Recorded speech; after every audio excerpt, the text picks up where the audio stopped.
நான் இன்றைக்கி செய்ய போகிறது அடை, அதாவது பருப்பு அடைன்னு நம்ம சொல்லுவோம். பருப்பு வந்து நான் 4 வகைகள் எடுத்திருக்கேன். துவரம் பருப்பு, பாசிப்பயிறு, பச்சைப்பயிறு, கடலைப்பருப்பு. நம்ம உளுந்து வந்து எடுத்துக்கலாம். உளுந்து வந்து நம்ம போட்டு ஊற வச்சு கொஞ்ச நேரத்துலேயே புளிச்சிருங்கிறதுனால நான் உளுந்து வந்து எடுக்கலை. இட்லி அரிசி வந்து 1.5 கப் நான் எடுத்திருக்கேன். பச்சரிசி வந்து ஏன் போடுறோன்னா அது வந்து நான் 1 கப் எடுத்திருக்கேன். அது வந்து நல்லா கிறிஸ்பியாக அடை வருங்கிறதுனால எடுத்திருக்கேன். இந்த பருப்பு, அதாவது இட்லி அரிசியும் பச்சரிசியும் ஒன்றா நம்ம நல்லா வாஷ் பண்ணிவிட்டு அரைக்கணும். பருப்பையும் நம்ம தனியாக, ரெண்டுமே தனித்தனியாக தான் அரைக்கணும். இப்போ எப்படி செய்கிறதுன்னு இந்த வீடியோவில் சொல்கிறேன், பார்க்கலாம். நம்ம இன்றைக்கி செய்ய போகிறது அடை. இட்லி அரிசி வந்து நான் இது மாதிரி இப்போ இதில் ஒரு 3/4 கப் எடுத்திருக்கேன். அதே மாதிரி இன்னொரு 3/4 கப், 1.5 கப் நான் எடுத்திருக்கேன். பச்சை பயிறு வந்து 1 கப் எடுத்திருக்கேன். அதாவது நம்ம எந்த கப்பில் நம்ம மெஷர் பண்ணுறோமோ அதே கப்பில் நம்ம எடுத்துக்கலாம். இது வந்து 1 கப் எடுத்திருக்கேன். பாசிப்பயிறு மட்டும் நான் 1/2 கப் எடுத்திருக்கேன். துவரம் பருப்பு 1 கப், கடலைப்பருப்பு 1 கப், பச்சரிசி 1 கப், மிளகாய் வந்து குண்டு மிளகாய் எடுத்திருக்கேன். இது வந்து 7 எடுத்திருக்கேன். நம்மளுக்கு தேவைன்னா நம்ம ஜாஸ்தி எடுத்துக்கலாம். சீரகம் 1 ஸ்பூன் எடுத்திருக்கேன். இதுக்கு வந்து கட்டி பெருங்காயம், ஏன்னா பருப்பு வந்து நம்ம சேர்த்துறதுனால பெருங்காயம் வந்து நம்ம கட்டாயம் நம்ம பெருங்காயம் சேர்த்திக்கணும். 2 பெரிய வெங்காயம், கருவேப்பிலை கொஞ்சமாக. இது எல்லாத்தையும் நம்ம நல்லா சோக் பண்ணி வச்சு, அதாவது அரிசி, இட்லி அரிசியும் பச்சரிசியும் நம்ம தனியாக சோக் பண்ணி வச்சுட்டு நல்லா வாஷ் பண்ணிவிட்டு ஒரு 3 ஹவர்ஸ் வந்து மினிமம் நம்ம சோக் பண்ணிக்கணும். அதே மாதிரி இந்த பருப்பு எல்லாத்தையுமே நம்ம வந்து நல்லா க்ளீன் பண்ணிவிட்டு நம்ம இது எல்லாத்தையும் ஒரு மினிமம் 3 ஹவர்ஸ் சோக் பண்ணி வச்சுட்டு நல்லா மிக்சிலேயோ இல்லை கிரைண்டர்லேயோ நீங்கள் போட்டு அரைச்சிக்கலாம். அரைச்சிட்டு அதுக்கப்புறம் நம்ம கடைசியாக வந்து என்ன பண்ணுறோன்னா, வெங்காயத்தை வந்து சின்ன சின்னதாக நறுக்கிட்டு, வெங்காயம் கருவேப்பிலை இது ரெண்டையும் நறுக்கி நம்ம வந்து சுடுறதுக்கு முன்னாடி, அதாவது அடை ஊற்றுறதுக்கு முன்னாடி நம்ம இதை சின்ன சின்னதாக கட் பண்ணி வச்சதை நம்ம போட்டு அதுக்கப்புறம் நம்ம தோசை ஊற்றிக்கலாம். இப்போ நம்ம அடைக்கு வந்து துவரம்பருப்பு, பாசிப்பயிறு, பச்சைப்பயிறு, கடலைப்பருப்பு, இது 4 பருப்பையும் நம்ம வந்து இப்போ தண்ணியில் ஒரு 3 ஹவர்ஸ் வந்து நம்ம சோக் பண்ணி வச்சுக்கலாம். அடுத்தது வந்து இதே மாதிரி நம்ம வந்து பச்சரிசியும் இட்லி அரிசியும் நல்லா வாஷ் பண்ணிவிட்டு நம்ம சோக் பண்ணி வச்சுக்கலாம். அடை வந்து நான் மெஷர்மெண்ட் சொல்லியிருந்தேன் உங்கள்கிட்ட, எவ்வளோ அளவுன்னு சொல்லியிருந்தேன். இப்போ பருப்பு வந்து 4 பருப்பையும் நான் ஊற வச்சு அரைச்சிருக்கேன். அது வந்து கீழே இருக்குது. அரிசி பச்சரிசியும் இட்லி அரிசியும் நான் அரைச்சிருக்கேன், இது மேலே இருக்குது. வரமிளகாய், சீரகம், பெருங்காயம், இந்த 4ஐயும் நம்ம சேர்த்து அரைச்சிருக்கோம். இது ரெண்டையும் நல்லா நம்ம இப்போ மிக்ஸ் பண்ணிக்கலாம்.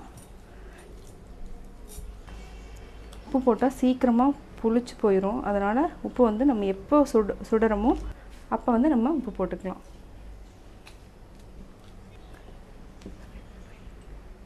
இப்போ நம்ம உப்பு போட்டுக்கலாம்.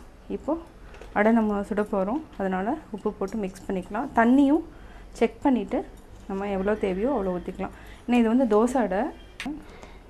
உளுந்து வந்து போட்டிருந்தோன்னே என்ன ஆகுனா, அரைச்ச உடனே புளிச்சிரும். அது சம்மர் டைம்னால் ரொம்ப புளிச்சிரும். அதனால் நான் வந்து உளுந்து ஆட் பண்ணல. உளுந்து வந்து ஒரு கை போட்டு ஆட் பண்ணலாம், பட் நான் உளுந்து ஆட் பண்ணல. இப்போ வந்து இன்னும் இந்த இதில் இருக்குது, இன்னும் கொஞ்சம் வாட்டர் ஆட் பண்ணிக்கலாம்.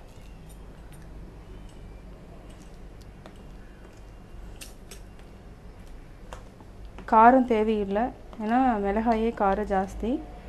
அதையும் நம்ம அரைச்சிட்டோம் கூடையே போட்டு. ஃபஸ்ட்டு கருவேப்பிலை ஆட் பண்ணுறேன்.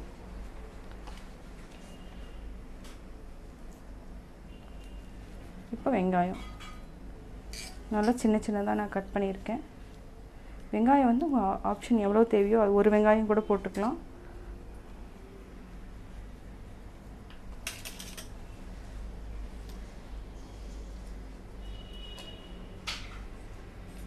அப்புறம் கொத்தமல்லி தழை, இது எல்லாத்தையுமே நான் போட்டு ஆட் பண்ணிட்டேன்.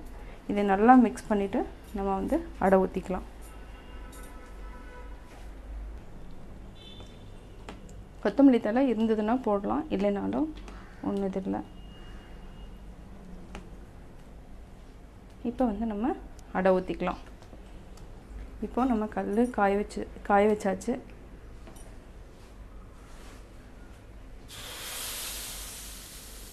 இதுக்கு வந்து என்னென்னா நல்லெண்ணெய் இல்லைன்னா ரீஃபைண்ட் ஆயில். நல்லெண்ணெய் வந்து அவ்வளோ டேஸ்ட்டாக இருக்காது, ரீஃபைண்ட் ஆயில் ஆட் பண்ணிக்கலாம்.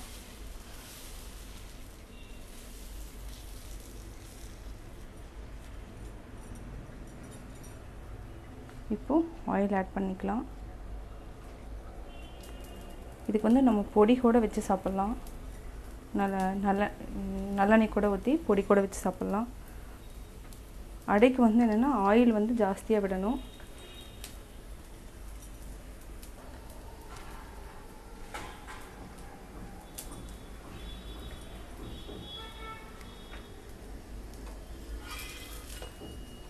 இப்போ ஒரு சைடு நல்லா வெந்துடுச்சு.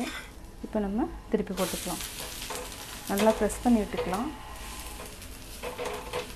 இப்போ சிம்மில் வச்சுட்டு நம்ம நல்லா ப்ரெஸ் பண்ணி விட்டோம்னா நல்லா வெந்துடும். ஒரு சிலர் வந்து மஞ்சத்தூள் ஆட் பண்ணுவாங்க. மஞ்சத்தூள் தேவைன்னா நீங்கள் ஆட் பண்ணிக்கோங்க.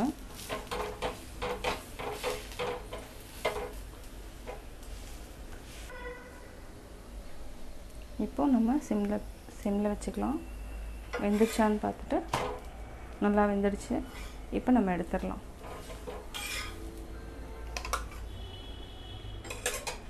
இப்போது அடை ரெடி ஆகிடுச்சு. இது கூட நம்ம பொடி வச்சு சாப்பிட்டுக்கலாம். இந்த அடை வந்து புளிக்கணும்னு அவசியம் கிடையாது. நம்ம வந்து அரைச்ச உடனே கிரைண்டர்லேயோ மிக்சிலேயோ நம்ம அரைச்ச உடனேயே நம்ம வந்து தோசையாக ஊற்றிக்கலாம். இப்போ எப்படி செஞ்சேன்னு பார்த்தீங்க. கட்டாயம் உங்களுக்கு பிடிச்சிருக்கும். நீங்களும் வீட்டில் ட்ரை பண்ணி பார்த்துட்டு உங்களுடைய கமெண்ட்ஸ் எனக்கு சொல்லுங்கள். உங்கள் ஃப்ரெண்ட்ஸ்கிட்டையும் ஷேர் பண்ணுங்கள். மறக்காமல் எங்கள் சேனலை சப்ஸ்கிரைப் பண்ணுங்கள்.